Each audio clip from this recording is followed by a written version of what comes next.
ജീവിതം അങ്ങനെയായ മക്കളെ. എവിടുത്തെ രക്ഷ? ആരുടെ രക്ഷ? രക്ഷ രക്ഷ 59 രക്ഷയുടെ തടസ്സം. ആ തടസ്സം നോക്കി ആ തടസ്സത്തെ മാറാൻ വേണ്ടി ഓട്ടമായിരുന്നു. എവിടെ പോകണം? എന്ത് ചെയ്യണം? 83 കോട്ടയിലേക്ക് പോവുകയാണ്. 83 കോട്ടയിൽ പോവാണ്. അവിടെ നിന്ന് എന്റെ തറവാട്. അവിടെ നിന്നാണ് ചെറിയ ചെറിയ അനുഗ്രഹങ്ങൾ. അപ്പോൾ എനിക്കൊരു കാര്യം മനസ്സിലായി. വണ്ടികളുടെ എണ്ണമല്ല കൂട്ടേണ്ടത്, കൃപയാണ് കൂട്ടേണ്ടത്. സ്വർഗ്ഗത്തെ കരവേറ്റി ഹല്ലേലൂയ. ഈ ക്രിസ്ത്യാനികളായി നമുക്കൊരു കുഴപ്പമുണ്ട്. അതും ഇരിക്കട്ടെ, ഇതും ഇരിക്കട്ടെ, അപ്പുറത്തിരിക്കട്ടെ. നിന്റെ ഗുരു, എന്റെ ഗുരു നിന്നോട് പറഞ്ഞിരിക്കുന്നത് എല്ലാം വിട്ടുകളഞ്ഞിട്ട് വരാൻ. എല്ലാം വിട്ടുകളഞ്ഞിട്ട് നീ വാ. അപ്പോഴാണ് നീ എന്റെ ശിഷ്യനായി മാറുക. സ്വരമുയർത്തി കരമുയർത്തി ഹല്ലേലൂയ. ഈശോയുടെ മക്കളെ, അത് ഞാനായിരുന്നാലും നീ ആയിരുന്നാലോ, ഞാനായിരുന്ന നീ ആയിരുന്നാലോ, ഇവിടെ കേൾക്കുന്ന മക്കളായിരുന്നാലോ, എന്നെ കേൾക്കുന്ന പൈതലേ, നിന്റെ ജീവിതം ചെറുതാണ്. നിന്റെ ജീവിതം ചെറുതാണ്. നിന്റെ മരണം ഉറപ്പാണ്. നിന്റെ ജീവിതം വളരെ വലുതാണ്. വളരെ വലുത്. നീ ഏതിലാണ് മുറുകെ പിടിച്ചിരിക്കുന്നത്? നിന്റെ നിത്യജീവനാണോ? അതേ നിത്യജീവിതത്തിന് വേണ്ടിയുള്ള സാപ്പാടിന് വേണ്ടിയുള്ള പരിപാടിയാണ്. ജീവിതം ചെറുത്, മരണം ഉറപ്പ്, നിത്യജീവൻ വളരെ വലുത്. കർത്താവിന്റെ മക്കളെ, ഞാനിവിടെ ഇന്ന് വന്നവർക്കുള്ളതാണ്, അല്ല എല്ലാവർക്കും ഉള്ളത്. തൊടുപുഴയിലാണ് നമ്മളിപ്പോ ഇന്ന് വന്നിരിക്കുന്ന. എനിക്കൊക്കെ അറിയാവുന്ന ഒരു സഹോദരിയാണ്. എന്താ സംഭവം? ഇന്നിവിടെ ഒരു മകളെ അറിയാവുന്ന ഒരു പെണ്ണാണ്. സ്വത്തുണ്ടായിരുന്നു. ഇളയ മകൻ ഒരു മോശമായി നടക്കുന്ന ദൂർത്തനായിട്ട് പണിയെടുക്കാതെ കൊണ്ട് അപ്പൻ ചേട്ടന്റെ സ്വത്ത് എഴുതി മൊത്തം കൊടുത്തു. ചേട്ടൻ അത് ചെയ്തു. അങ്ങനെ തെറ്റാണ്. നമ്മുടെ മാതാപിതാക്കൾ ഇതുപോലെ തെറ്റുകൾ സംഭവിക്കാറുണ്ട്. മക്കൾ പ്രായപൂർത്തിയായാലും കല്യാണം മക്കളായാലും വേറെ പോയാലും സ്വത്ത് കൊടുക്കാൻ ഒരു മടിയാണ്. സ്വത്തുമ്പോ കയറി പിശാചിരിക്കുകയാണ്. എന്റെ മോളെ, നിന്റെ ആ സ്വത്തൊഴികെ നിന്റെ ഇടപെടല്, നിന്റെ സ്വഭാവം നല്ലതല്ലേ? നിന്റെ പ്രവൃത്തി നല്ലതല്ലേ?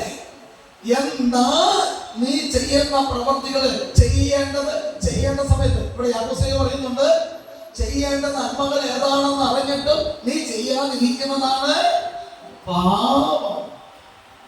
അപ്പൊ ആ അപ്പൻ എന്താ ചെയ്യേണ്ടത് ചെയ്യേണ്ട സമയത്ത് ചെയ്യേണ്ട രീതിയിൽ ചെയ്യാതിരുന്നത് കൊണ്ട് എന്ത് സംഭവിച്ചു?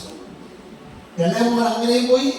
മൂത്തമ്മണ്ടായി ഇങ്ങനെ പോകാൻ പോകുന്ന ഒരു വാക്കത്തി കാച്ചിച്ച വാക്കത്തിലുണ്ടെന്ന് റൂമിൽ കയറിയിട്ട് റൂം കിട്ടിയിട്ടിട്ട് അവിടുത്തെ മരുമോളായ ഇവള് പുറത്ത് അയലോക്കത്തെ വീട്ടിൽ വർത്താനം പറയാൻ പോയിരിക്കുന്ന സമയത്ത് ചേട്ടനെ വെട്ടിക്കൊല്ലുന്നു. ചെറിയ 2 മാലാഖ കുഞ്ഞുങ്ങളെ വെട്ടിക്കൊല്ലുന്നു. അതുവഴി അവൻ ജയിലാവുന്നു. അതുവഴി കുറെ കഴിഞ്ഞപ്പോൾ കാലുകൾ അറുത്ത് കളയുന്നു, ചീഞ്ഞളിയുന്നു. ഈ ചേർത്തിയെത്തുന്ന മോനെ നിന്നെ പൊന്നുപോലെ നോക്കിക്കൊള്ളാൻ വേണ്ട, അച്ഛനെ കൊണ്ടുവരാൻ കുമ്പസാരിക്കാൻ വേണ്ട. ആ ഒരു ചിന്തകളും വെച്ചത്. ഇതിനേക്കാൾ വലിയ സ്വത്ത്, ഇതിനേക്കാൾ നല്ല ദൈവിക ജീവിതം എന്റെ കുഞ്ഞുമോളെ ഈ ലോകത്ത് ഞാൻ പറയും യേശു ക്രിസ്തുവിനോടായിരിക്കുന്നതാണ് ഏറ്റവും നല്ലതും ഉചിതവും.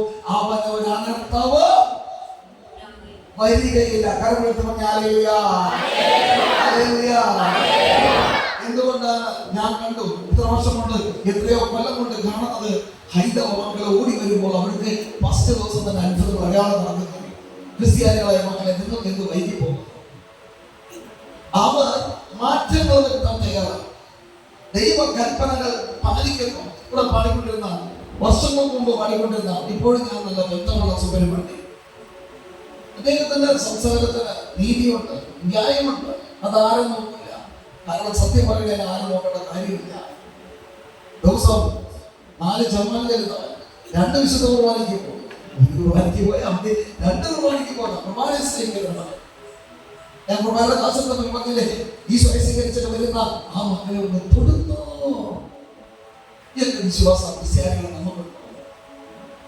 ഈശോയെ നന്ദി, ഈശോയെ ആരാധന, ഈശോയെ മഹത്വം.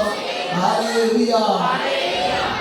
രക്ഷയുടെ തടസ്സം നിന്റെ രോഗത്തിന്റെ തടസ്സമായിരിക്കാം, നിന്റെ ആരോഗ്യത്തിന്റെ തടസ്സമായിരിക്കാം, നിന്റെ ഭാര്യയുടെ രോഗമായിരിക്കാം, നിന്റെ മക്കളുടെ രോഗമായിരിക്കാം, നിന്റെ മകന്റെ രോഗമായിരിക്കാം, മകന്റെ പ്രശ്നമായിരിക്കാം, മകന്റെ പഠനമോ അല്ലെങ്കിൽ മകളുടെ പഠനമോ വിവിധ തരത്തിലുള്ള പ്രതിസന്ധികളായിരിക്കാം. നീ ഒന്ന് ചിന്തിക്കണം, നീ ഒന്ന് ചിന്തിക്കണം, നീ ഒന്ന് നോക്കണം. കണ്ണുകളടച്ച് നീ ഒന്ന് നോക്കണം. എന്നോട് നോക്കണം. സങ്കീർത്തനം 34:5 നോക്കണം. കർത്താവേ, അവിടുത്തെ നോക്കിയവർ പ്രകാശിതരായെങ്കിൽ, അവൻ ലജ്ജിതനാകില്ല എന്ന് പറയുന്നെങ്കിൽ, അവന് ചുറ്റും ഒരു പ്രൊട്ടക്ഷൻ കൊടുക്കുന്നെങ്കിൽ, എന്റെ ദൈവമേ എന്തുകൊണ്ട് എനിക്ക് ഒരു പ്രൊട്ടക്ഷൻ തരുന്നില്ല? എന്തുകൊണ്ട് എനിക്ക് ഒരു പ്രൊട്ടക്ഷൻ തരുന്നില്ല? എന്റെ കുടുംബ ജീവിതത്തില്, എന്റെ വ്യക്തിപരമായ ജീവിതത്തില്, എന്റെ ശരീരത്തിന്റെ അവസ്ഥയില്, എന്റെ ഭാര്യയുടെ ശരീരത്തിന്റെ അവസ്ഥയില്, എന്റെ മക്കളുടെ ജീവിതത്തില്, എന്റെ മകന്റെ ജീവിതത്തില്, എന്റെ ബന്ധുക്കളിലാണ് എന്തുകൊണ്ട് അവിടെ ഒരു നന്മയുടെ പ്രശ്നം വളരുന്നില്ല? Something wrong somewhere. ചിന്തിക്കണം. എവിടെയൊരു പ്രശ്നം, എവിടെയൊരു പ്രോബ്ലം. ഇത് ചിന്തിക്കേണ്ട സമയമാണ്, ചിന്തിക്കേണ്ട സമയമാണ്.